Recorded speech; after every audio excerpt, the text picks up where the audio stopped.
జై శ్రీరామ్. శ్రీమాత్రే నమః. శ్రీ గురుభ్యో నమః.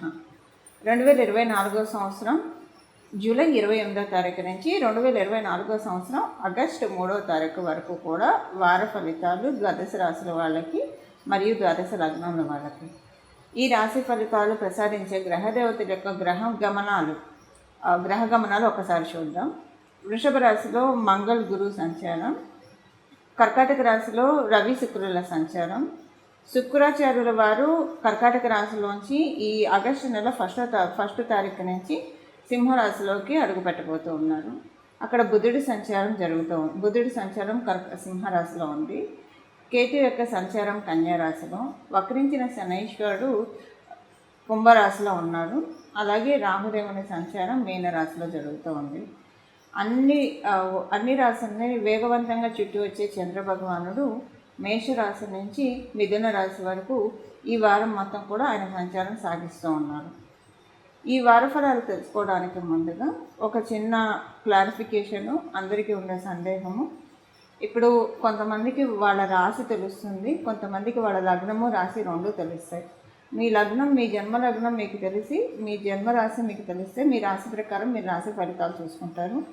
మీ జన్మ లగ్నం మీకు తెలిస్తే కనుక ఆ లగ్నం ఏ రాశిలో పడిందో ఆ రాశి యొక్క ఫలితాలు కూడా చూసుకోవడానికి ప్రయత్నించండి. ఉదాహరణకి మీరు మేషరాశిలో పుట్టారు, కానీ మీ లగ్నం మీనలగ్నం అయితే మీరు మీనలగ్న ఫలితాలు కూడా, అంటే మీనరాశి ఫలితాలు కూడా మీరు చూసుకోవాల్సి ఉంటుంది. ఇప్పుడు రాశి మేషరాశి, లగ్నం కూడా మేషలగ్నం అయితే ఇంకొకటే రాశి ఫాలో అయితే సరిపోతుంది.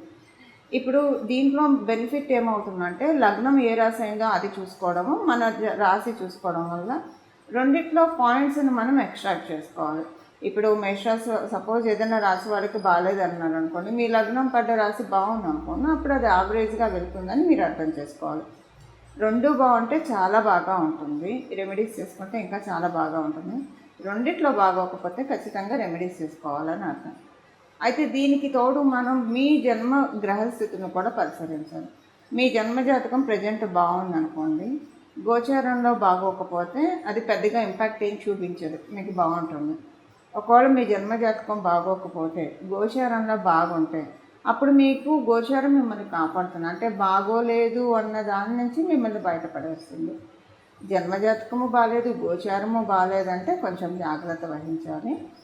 రెండు బాగున్నాయి అనుకోండి, మీ జన్మజాతకం బాగుంది, గోచారం బాగుందంటే చాలా బాగా ప్లస్ జరుగుతుందని చెప్పి అక్కడ మీరు నోటీస్ చేయాలి. సో మీరు కొంచెం మీ పనులు వేగవంతం చేసుకోవడం, ఉద్యోగానికి సంబంధించిన ట్రయల్స్ కొంచెం ఎక్కువ వేయడం, ఏ సబ్జెక్టు నేర్చుకుంటే ఇంకా మీరు ఉద్యోగంలో వెల్వర్స్ అవుతారా అలాంటివి, వ్యాపారస్తులు కూడా ఫోకస్డ్గా వర్క్ చేయడము, ఇలాగా మనం పనిచేసే మనం చూస్ చేసుకున్న ఫీల్డ్స్లో ఎక్కువ అటెన్షన్ గ్రాప్ చేస్తే సమయం బాగా ఉన్నప్పుడు ఎక్కువగా మనకి ఫలితాలు రావడానికి అవకాశం ఉంటుంది. అందుకే కదా దీపం ఉండగానే ఇల్లు చక్క పెట్టుకోవాలని మన పెద్దలు ఎప్పుడు చెప్తూ ఉంటారు. సో అలా జన్మజాతకము బాగా ఉండి గోచారము బాగా ఉంటే దీపం ఉన్నప్పుడు ఇల్లు చక్క పెట్టుకునే సమయం మీది అని మీరు గ్రహించాలి.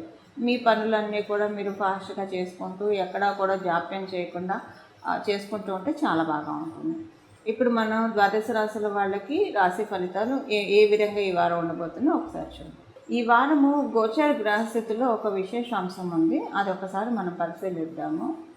రాహువు నుంచి కేతువు మధ్య 7 గ్రహాలు ఉన్నాయి. అంటే శనీశ్వరుడు ఒక్కడే బయట ఉన్నాడు. మంగళ్, గురు, చంద్రుడు, రవి, శుక్రుడు, బుధుడు, వీళ్ళందరూ కూడా ఈ గ్రహాలన్నీ కూడా రాహు కేతు యాక్సెస్లో ఉన్నాయి. అంటే రాహువు నుంచి కేతువుకి మధ్యలో గ్రహాలన్నీ ఉన్నాయి, 6 గ్రహాలు ఉన్నాయి. శనీశ్వరుడు ఒక్కడే, ఆయన విడిగా కుంభరాశిలో ఉన్నారు. సో కేతువు నుంచి రాహువు మధ్యలో గ్రహాలన్నీ ఉన్నాయి. రాహువు నుంచి కేతువు కానీ కేతువుకి రాహువుకి మధ్య యాక్సిస్లో 6 గ్రహాలు ఉన్నాయి. సో ఇది అపసవ్యంగా కేతువు అండ్ రాహు వీళ్ళిద్దరూ కూడా అపసవ్యంగా ట్రావెల్ చేస్తూ ఉంటారు. కాబట్టి సో కేతువు నుంచి రాహువుకి 6 గ్రహాలు ఉన్నాయి. ఇది ఒక మంచి ఇంపాక్ట్ అని చెప్పాలి. సో ఈ మంచి ఇంపాక్ట్ ఏ విషయాల్లో మనకి వర్కౌట్ అవుతుంది, ఇవన్నీ కూడా మన ద్వాదశ రాశుల వాళ్ళకి విడివిడిగా తెలుసుకున్నాము. ఈ ఇంపాక్ట్ మేజర్గా మనం కొన్ని పాయింట్స్లో చెప్పాలంటే కనుక 1, 2, 3 క్లుప్తంగా చెప్పాలంటే కనుక మేజర్గా మనశ్శాంతిని ప్రసాదిస్తుందండి, చాలా మనశ్శాంతిని ప్రసాదిస్తుంది. ఒక రకమైన ధైర్యాన్ని మనలో నింపుతుంది, ఒక స్ఫూర్తిని మనలో నింపుతుంది. మనం ఏదైనా కూడా ఎంత పెద్ద టాస్క్ ఉన్నా కూడా మనం నిర్వర్తించగలుగుతాం. ఇప్పుడు విద్యార్థులకైతే కాంపిటేటివ్ సక్సెస్ చాలా బాగా ఇస్తుంది. ఇప్పుడు ఉన్న ఈ యాక్సెస్ నిస్సందేహంగా చాలా మంచి యాక్సెస్ ఇది. కాంపిటేటివ్ సక్సెస్ని చాలా బాగా ఇస్తుంది.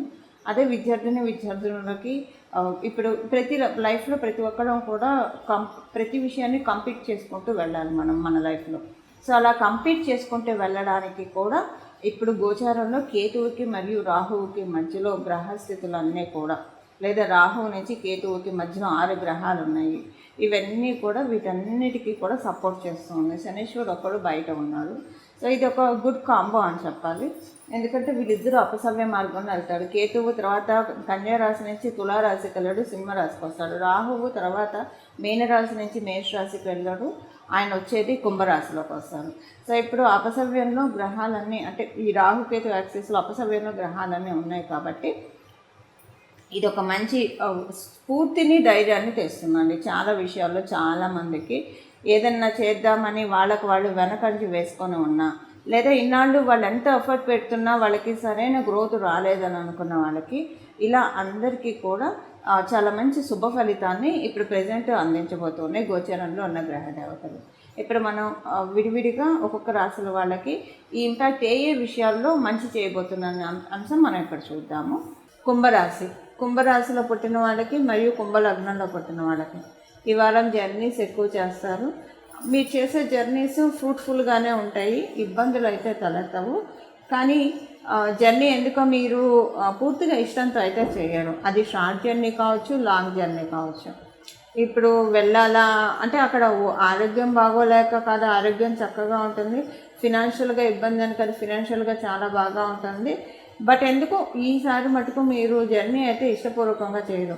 ఈ వారం మొదటి 2 రోజులు స్టార్టింగ్ అంటే ఆది సోమవారాలు ఇలా ఉంటుంది. ఆ తర్వాత ఈ విషయం సెట్ అయిపోతుంది, జర్నీ చాలా ఇష్టంగా చేస్తారు. అండ్ ఈ వారం మొదటి 2 రోజులు కమ్యూనికేషన్ ఎక్కువ చేయాల్సి వస్తారు. మీరు అందరితోటి ఎక్కువగా కమ్యూనికేషన్స్లో అంటే ఎక్కువగా అందరితోటి ఇప్పుడు జర్నీ విషయం కాబట్టి జర్నీస్ చేయకపోతే కనుక మీకు ఇష్టం లేని వాళ్ళతో కూడా మీరు ఫోన్ మాట్లాడాల్సి వస్తారు. అది మీకు నచ్చదు, గంటలు తినేస్తున్నారా బాబు అని అనుకుంటారు. అలాగా మీకు కొంచెం కమ్యూనికేషన్ విషయంలో కావచ్చు, జర్నీ విషయంలో కావచ్చు, మీకు పూర్తిగా బాగుంది అని అనుకున్నది అయితే డెఫినెట్గా ఉండదు. కమ్యూనికేషన్ కావచ్చు, జర్నీస్ విషయంలో కావచ్చు, ఈ ఒక చిన్న అసంతృప్తి ఉంటుంది. మొదటి 2 రోజుల వరకే ఈ అసంతృప్తి, తర్వాత ఈ అసంతృప్తికి తావే ఉండదు.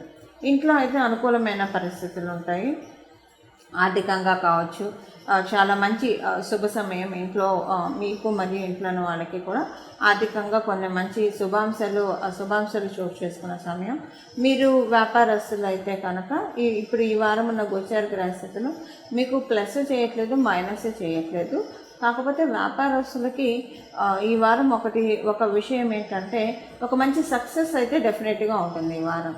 సపోజ్ మీరు వ్యాపారం చేయట్లేదు, మీ ఇంట్లో ఎవరైనా వ్యాపారం చేసేవాళ్ళు ఉంటే వాళ్ళకి మంచి సక్సెస్ వస్తుంది.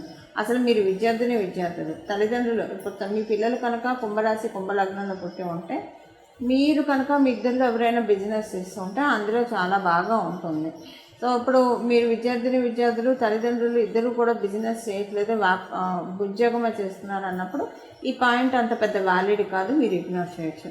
బట్ వ్యాపారస్తులకి మీరు వ్యాపారం చేస్తున్నా, మీ ఇంట్లో వాళ్ళు ఏదైనా వ్యాపారం చేస్తున్నా చాలా మంచి అనుకూలమైన మార్పు అయితే డెఫినెట్గా మంచి గ్రేట్ ట్రాన్స్ఫర్మేషన్ ఈ వారంలో దానికి ఒక నాంది పడుతుంది.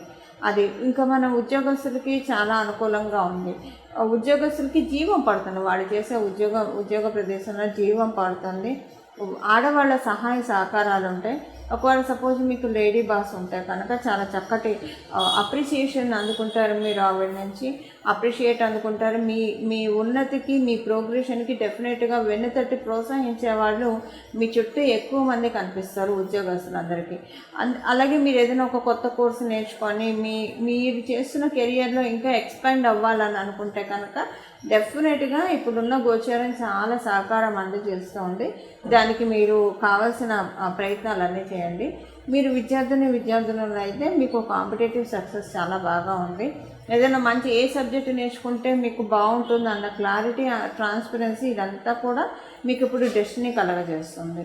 సో ఇంకా మిగతా అన్ని విషయాల్లో బాగా ఉంది. ఈ వారం చివరిలో అంటే 1వ తారీఖు, 2వ తారీఖు, 3వ తారీఖు ఈ 3 రోజులు సంతానానికి సంబంధించిన ప్రతికూలతలు ఉంటాయి. సంతానానికి సంబంధించిన ప్రతికూలతలు అంటే కొంచెం సంతానం మొండి వైఖరి ప్రదర్శిస్తున్న అసంతృప్తి లేదా సంతానంకి చిన్న చిన్న హెల్త్ ఇష్యూస్ కానీ ఇవి ఏమన్నా రావడానికి ఈ వారం లాస్ట్లో అవకాశం ఉంది. బట్ అవన్నీ కూడా చాలా స్వల్పంగా గాలికి కొట్టుకుపోయేవే ఉంటాయి కానీ పెద్ద మేజర్ ప్రాబ్లమ్స్ అయితే ఉండవు. ఇవి ఈ వారం యొక్క గోచార గ్రహస్థితుల ఫలితాలు కుంభరాశి మరియు కుంభలగ్నాల్లో పుట్టిన వాళ్ళకి. చూసారు కదండి మీ రాశి యొక్క ఫలితాలు. ఇప్పుడు ఏ పరిహారం చేసుకుంటే చక్కటి ఫలితాలు ఉంటాయి ఈ వారం మొత్తం కూడా అదొకసారి మనం పరిశీలిద్దాము. ఈ వారం మొత్తం కూడా ద్వాదశ రాశుల వాళ్ళు మరియు ద్వాదశ లగ్నాల వాళ్ళు కేతు భగవానుడు అసలు యాక్చువల్గా డిటాచ్ చేస్తాడు మనకు అన్నిటి నుంచి. కాకపోతే ఇప్పుడు కాలగమనంలో ఒక రకంగా కాలామృత యోగంలో ఆయన మనకి ఫలితాన్ని ఇస్తూ ఉన్నాడు. కాబట్టి కేతు భగవానుడు ఇచ్చే ఫలితాన్ని మనం అందుకోవడానికి గణపతి యొక్క పూజ, గణపతి యొక్క ప్రార్థన మనం చేయాలి. గణపతి యొక్క పూజ, గణపతి యొక్క ప్రార్థన ఎలా చేస్తారు? గణపతికి సంబంధించిన నామాన్ని చదువుకోవచ్చు, లేదా గణపతికి సంబంధించిన స్తోత్రాలు చదవచ్చు. అలాగే గణపతికి గరికమాలతో పూజ చేయొచ్చు, లేదా ఈ వారం మొత్తం గణపతి ఆలయానికి వెళ్ళి రావచ్చు. ఇవన్నీ కూడా కన్ఫ్యూజను. గణపతికి సంబంధించిన ఏదైనా ఒక నామం పట్టుకుంటానంటే గణేశాయ నమః అనో, గజాననాయ నమః అనో ఇలా ఏదైనా మనం జపించవచ్చు. కానీ మెయిన్ ఏంటంటే ఈ వారం మొత్తం కూడా గణపతి ప్రార్థన చేస్తే కనుక చాలా బాగా ఉంటుంది. గణపతి ప్రార్థన చేయడం వల్ల అందులో కేతు భగవానుడు ఇప్పుడు ఉన్నది కన్యారాశిలో. ఈ కన్యారాశిలో ఉండడం వల్ల ఇంకా ఎక్కువ ఫలితాలను మనకి ప్రసాదిస్తాడు. అయితే గణపతిని ఏదైనా ఒక నామంతో జపిస్తే బాగుంటుంది, ఆ నామం ఏంటి అది చెప్పండి అన్న సందేహం మీకు తలెత్తితే కనుక గజాననాయ నమః, గజాననాయ నమః, గజాననాయ నమః ఈ నామాన్ని మనం ఉదయాన్నే కూడా లేస్తూ గణపతి చక్కటి ముఖార విందాన్ని చూస్తూ ఎవరైతే గణపతి వంక చూస్తూ గజాననాయ నమః, గజాననాయ నమః, గజాననాయ నమః అనుకుంటారో వాళ్ళకి ఐశ్వర్య ప్రాప్తి ఉంటుంది. ప్రతిరోజు అనుకుంటూ వెళ్తే ఐశ్వర్య ప్రాప్తి ఉంటుంది. ఇప్పుడు ఈ వారం మొత్తం కూడా గణపతి యొక్క ఇప్పుడు నామానికి ఎలాంటి తప్పు ఉండదు. మీరు ఆడవాళ్ళు అయితే పీరియడ్లో ఉన్నా కూడా మనసులో నామజపం చేయొచ్చు. మీరు అశౌచంలో ఉంటే 1 year అశౌచంలో ఉన్నా కూడా నామజపానికి ఎలాంటి తప్పు లేదు. ఇది మనం అంటే బీజాక్షరాలు లేదా ఓంకారం చేర్చట్లేదు కాబట్టి కేవలంగా నామజపం ఎప్పుడైనా చేయొచ్చు. అందుకే మనకి పేర్లు కూడా అమ్మవారి పేర్లు, దేవీ దేవతల పేర్లు లేదా భగవంతుడి పేర్లు ఇలా పెడుతూ ఉంటారు. రామ అంటారు. ఇప్పుడు ఒక తల్లి పిల్లాన్ని పిలవాలంటే పీరియడ్లో ఉన్న రామ ఇలా రారా అంటుంది. కానీ అదే నేను పీరియడ్లో ఉన్నాను పిలవకూడదు దేవుడి నామం అని ఆగరు కదా. అంటే ఇక్కడ నేను చెప్పే విషయం ఏంటంటే నామజపానికి ఎలాంటి దోషము లేదు. సర్వకాల సర్వావస్థల్లో కూడా మనం నామజపాన్ని చెప్పించవచ్చు.